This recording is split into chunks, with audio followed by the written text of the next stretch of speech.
قرآن کریم میں فرماتے ہیں کہ بے شک اللہ حکم دیتا ہے عدل کا، احسان کا اور رشتہ داروں کو دینے کا، اور وہ روکتا ہے بے حیائی سے، برائی سے اور زیادتی سے، اور وہ تمہیں نصیحت کرتا ہے تاکہ تم نصیحت حاصل کرو اور سبق سیکھو۔ اللہ کے نبی کریم صلی اللہ علیہ وسلم فرماتے ہیں کہ ایمان کی 70 شاخیں ہیں اور حیا ان میں سے ایک ہے۔ محترم حضرات اور پردہ نشین ماں و بہنوں، السلام علیکم ورحمۃ اللہ وبرکاتہ۔ آج میں آپ کے سامنے بہت اہم موضوع حیا و شرم اور مسلم خواتین پر مغربی الغار، اس موضوع سے آپ سے گفتگو کروں گی۔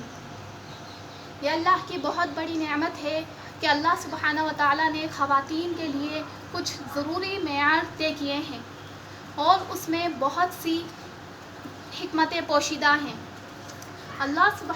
آج ہم دنیا میں دیکھتے ہیں کہ دنیا کا کیا حال ہے۔ ہر ایک منٹ میں ایک عورت کے ساتھ ریپ ہوتا ہے، اور یہ کسی اور ملک کا نہیں، ہمارے ملک ہندوستان کا ڈاٹا ہے۔ اور یہی ڈاٹا اگر ہم فورن کنٹریز میں دیکھتے ہیں تو وہ ایک سیکنڈ میں ایک عورت کے ساتھ ریپ ہوتا ہے۔ ہم یہاں پر کتنی دیر سے بیٹھے ہوئے ہیں، سوچئے وہاں کتنی عورتوں کے ساتھ ریپ ہو چکے ہیں۔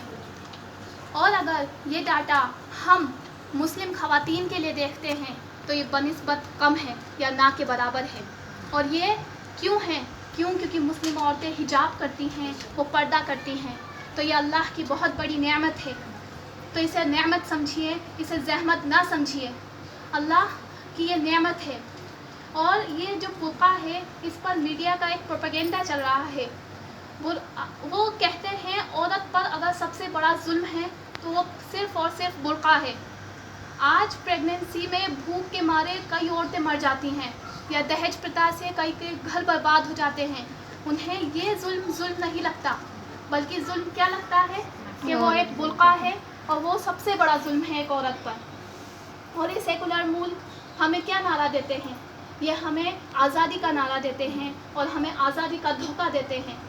وہ کہتے ہیں کہ ایک عورت جیسے چاہے ویسے رہے اور جیسے چاہے ویسے کپڑے پہنے، اور جب ایک عورت اپنی مرضی سے اپنا لباس ایک اسلامی لباس کی طرح برقع اور نقاب اپناتی ہے تو ہم کیا سنتے ہیں کہ فلاں یونیورسٹی میں فلاں لڑکی کا نقاب کھینچ لیا گیا، یا فلاں کالج میں فلاں لڑکی کا برقع کھینچ لیا گیا، یا فلاں دیش میں نقاب بین ہو گیا۔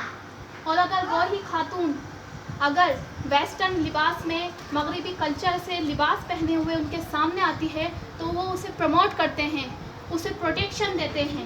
تو یہ دوہرا چرتر ہے ان کا، یہ دوگلا پن ہے کہ جب ایک عورت اپنی مرضی سے حجاب کرے تو اس کا حجاب کھینچ لیا جائے، اور جب وہ مغربی لباس پہنے اور سماج میں فتنوں کا باعث بنے تو اسے پروموٹ کر کے ہیروئن بنا دیا جائے۔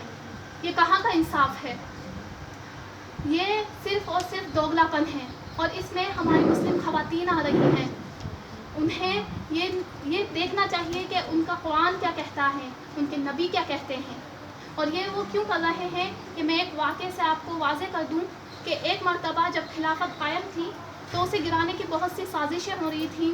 ایک سازش میں انہوں نے کہا کہ ہم خلیفہ کو مار دیں گے، تو ان میں سے ان کا آلہ بولا کہ خلیفہ کو مار دیں گے تو کل کو کئی خلیفہ پیدا ہو جائیں گے، کیوں نہ ہم ان کی عورتوں میں بد تہذیبی پیدا کر دیں، جس سے نہ کبھی خالد بن ولید پیدا ہوں، نہ کبھی عمر بن خطاب پیدا ہوں۔ تو یہ اس لیے ہے کہ ہمارے دین اور ایمان پر سراسر حملہ ہے۔ تو آپ اسے سمجھیے، بلکہ یہ نہیں کہ برقع ایک زحمت ہے، یہ اللہ کی رحمت ہے، اللہ کی نعمت ہے۔ اگر آپ اس کو اپنائیں گی تو آپ کی دنیا اور آخرت دونوں کامیاب ہوں گی۔